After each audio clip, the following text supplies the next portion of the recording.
starting to get a bit lit now on the red carpet. We've seen live visuals from Parliament, and this certainly means that fashionistas and fashion police are already as well on the lookout to see who's made it and who didn't really quite get the memo this year. Let's just talk fashion a bit now.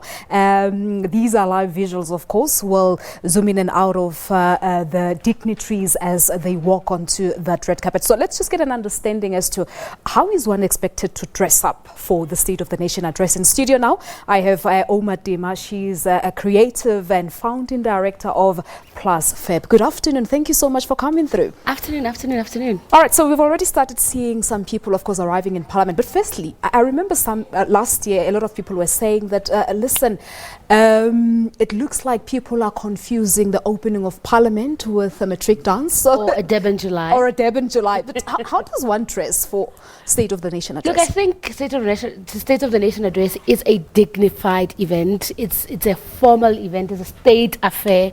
So obviously they would need to look really nice, but it's not like there's no need for like Christmas tree heads or something like that.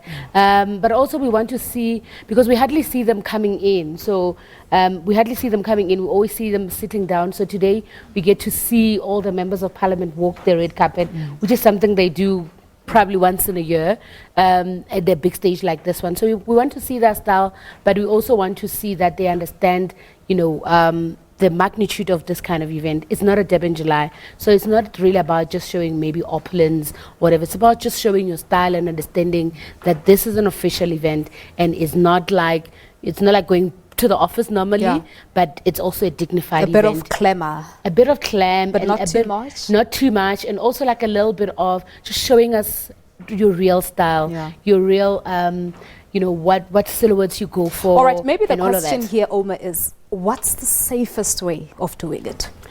There is no safest way of doing it because different bodies, different shapes, different colors, different silhouettes. I always say, don't follow the rules, but also just know what works with you.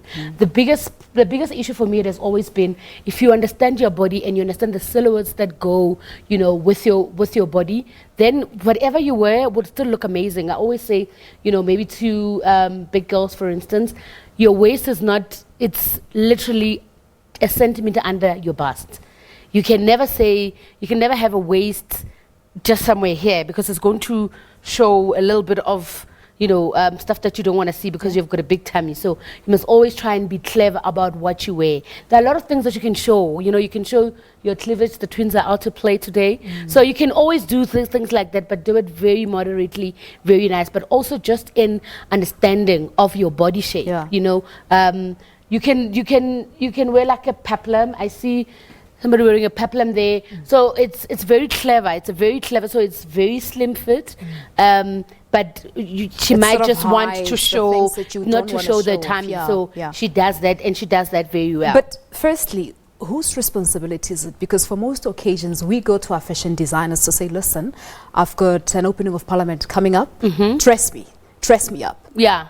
Do we blame it on the fashion designers, or as you say, as a size 34 like me, a fully figured, I've got to know what works for me and what doesn't work? Look, I think it's always a collaboration. It's always a client comes and say, I have a picture of, like she showed me a picture of Halle Berry, and she said, I want to look like this one. So the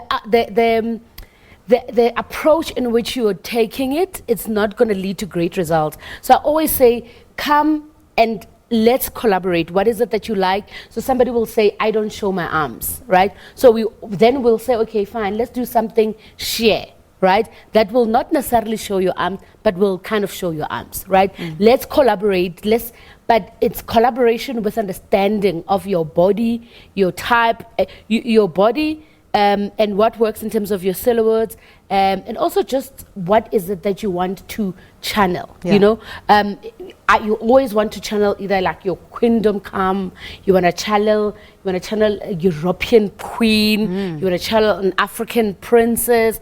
What is it that we want to channel? What is it that we're trying to achieve? And also the tricks. I don't want to wear heels. The red carpet is long. I don't want to wear heels. How do I do? Yes, but a dress that is not just necessarily lazily long. It's something, with nice embellishments at the bottom so that you don't get to see my shoe. All right, tell you what, let's just now go live to the red carpet. Yes. And our reporter, Natasha Puri, is standing by. Natasha, good afternoon to you. So we're talking some fashion sense here in studio. What are you seeing there on the ground? Okay.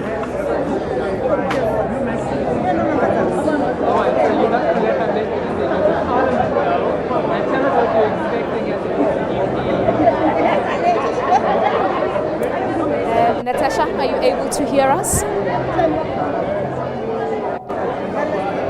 All right, so I think it's a bit noisy there. So as soon as Natasha is able to hear us, so we'll certainly be crossing back to her for an update. But who was your best dressed MP or dignitary during the State of the Nation address last year? Last year, who did I love? All right, so we saw, let's just take, for instance, the University of Cape Town's Vice-Chancellor, Professor Mamokgethi Phakeng. The fair academic.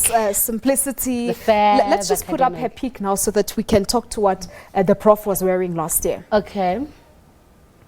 Let's. There you are. There she is, the Hair fair top, academic. a full skirt. Look, I think she understands that this is a classical example of somebody who understands that this is not necessarily a Durban July, right? She has always wanted to express the importance of Africanness in her look, in her makeup, in her hair, in the dress that she's, I think it's a skirt and a top, right? And also she just didn't want to be all form-fitting. She wanted to be loose and also channel a little bit of a lot of African prints. I see that clashing a little bit there. But this is it always safe to go the African print way? No, there's no rule, I say. It's you can do that, and it can all be black, it can all be navy blue. It'll still look amazing. But it's just a matter of how it fits on the body, top looks amazing. It's a little bit underwhelming though. It's nice. There's nothing to critique. It's underwhelming, it's safe, it's okay. All right, so let's try Natasha Puri, who's standing by at the red carpet in Parliament. Natasha, we're talking some fashion here in studio. And tell us what you're seeing there in Parliament. Well, Palisa, quite interesting outfits, some hits, some misses, but of course I'm joined by the Minister of Small Businesses, Mam Chabin. Thank you so much for joining us. First and foremost, what are you wearing? I see you're wearing a vintage outfit. Who are you wearing? I'm wearing Just Poppy by Poppy Merege from Limpopo in Bembe. And what was the concept behind your outfits? She wanted to dress me, and I'm not a person of all the fluffy and whatever, so I said I'll also be working, so I need to be simple, I need to be comfortable, I kind of like the vintage stuff. I guess I'm an old soul. Okay, definitely. So, Minister, I mean, you're tasked with heading quite a big department. We've got a high unemployment rate. We're at 29.1%. But I mean, take us through the strides of your ministry, what your ministry has done so far, and what we can expect the president to speak to in terms of unemployment. So we have done a few things. We have improved our access from young people and women and just entrepreneurs from rural and township areas to access our services. And we knew the complexity of completing too many forms to do that. So we then developed one single form where you can apply for funding or support from SEDA, CIFA, NEF, and the department using one form. That's one.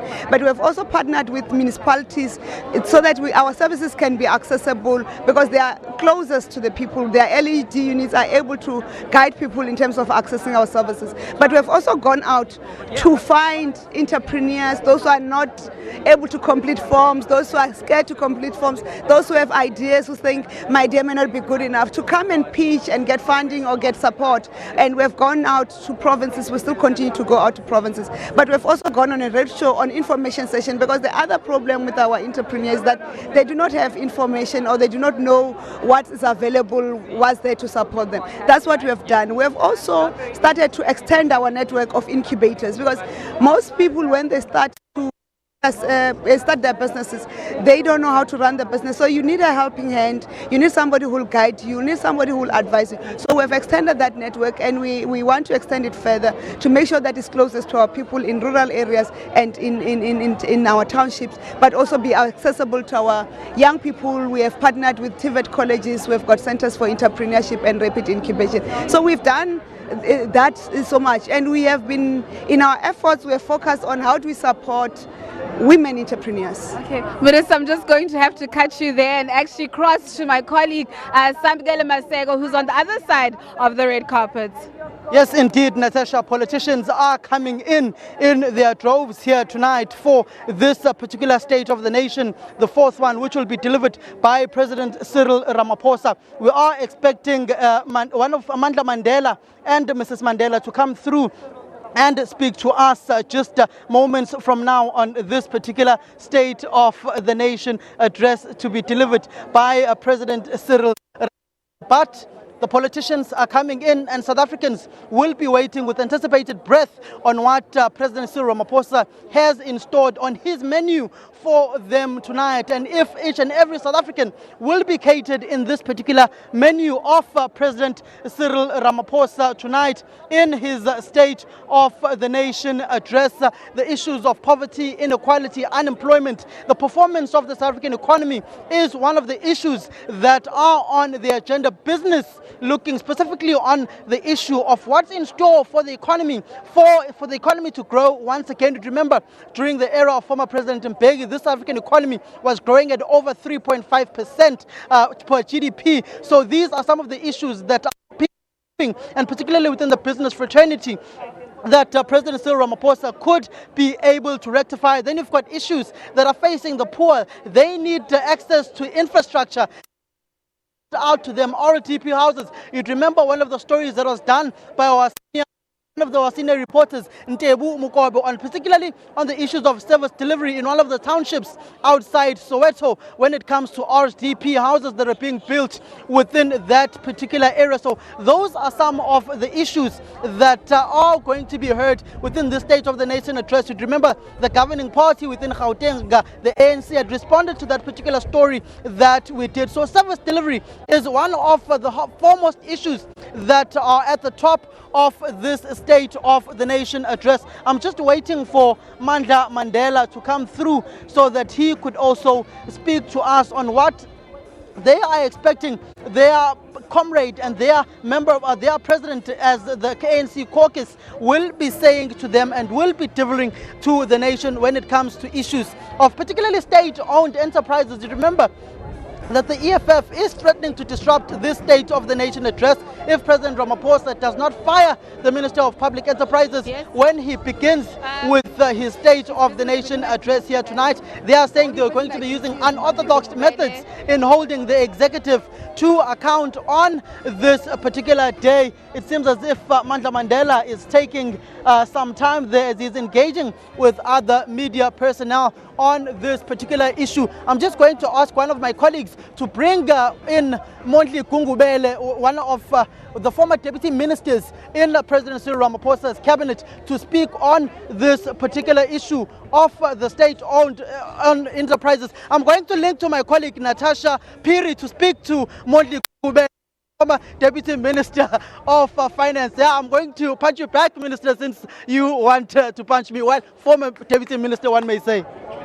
Thank you very much, Samgele. Indeed, I am joined by the former Deputy Minister of Finance. Quite a huge portfolio that you used to hold. Bab Gungubele, what can we expect from the President? We expect the President to demonstrate how is he going to navigate the tough path of fiscal challenges, to send a clear message that our fiscal framework is of such a nature that rating agencies will be able to walk along with us. Investors will find South Africa a destination for investment. Baba Kungubele, I mean, the problem of SOEs is a huge challenge. You have a minister, Ubab Gwede Mantashe, he keeps on somewhat contradicting himself. He made statements, SAA should be privatized. The next thing he comes out and says that he was, quoted or misquoted or misunderstood by the media. What do you think should happen? Should our state-owned enterprises be privatized? Listen, ANC, with regard to state-owned enterprise, has got an open mind. We do not hand over state-owned enterprises where we become minority shareholder. But the question of accommodating a private equity... But are these not against the policies of the ANC? No. ANC, if you know, stands for mixed economy. What is strong at any given point in private is on the balance of evidence. It is the position of the NEC that SOEs can pull in private equity partner as long as we keep the majority. Secondly, on the SAA, the position of the ANC is to keep SAA, allow it to go the process of a business rescue to ensure that it's a commercially viable sort of asset. The key thing is, a number of times when people speak about SAA, they think about passengers. The big thing when you talk about a national airline is aviation economy. Aviation economy is the economic approach these days. It absorbs a lot of work, it deals with the modern economy, advanced economic production. You're in the ANC caucus. Can you confidently say that the president will take the nation into confidence? I have no doubt. But Baba Mondli, people are tired of, the talk shops. People are tired of your new dawns. We will. When will the time of implementation actually happen? I'm sure you will know that historically this president does not have a track record of calling people to talk shops. We are walking a very difficult path and acknowledge that things are not going to be easy. The economy has been ravaged by so many things in the couple of years. To turn it around, it's not going to be an easy thing. A lot of things, you know that NPA as an institution has been ravaged. A number of key institutions were damaged. You go to ESCOM, a number of areas. But the president announced last year that he will, strengthen such institutions. But it's on course doing that. If you go to NPA now, NPA is beginning to take off the ground because a lot of vacancies have been closed. President has put resources to turn it around. We expect NPA to demonstrate that it can actually bite because a lot of resources have been put there. I don't doubt the president. We've actually appointed a CEO in terms of what to call of ESCOM, a number of other institutions. You go to SARS, Nugget gave a report. After that report, a new appointed. I can go on and go on. There's a series of intervention, but it cannot be done once in a minute or over a day. Okay, lastly from my side, I hear the number of interventions that you've, just talked us through, but people are of the view that the president isn't so decisive. Well, I don't know what must he do in order to demonstrate decisiveness. The president presented 7 priorities last year. He's going to give a progress report today.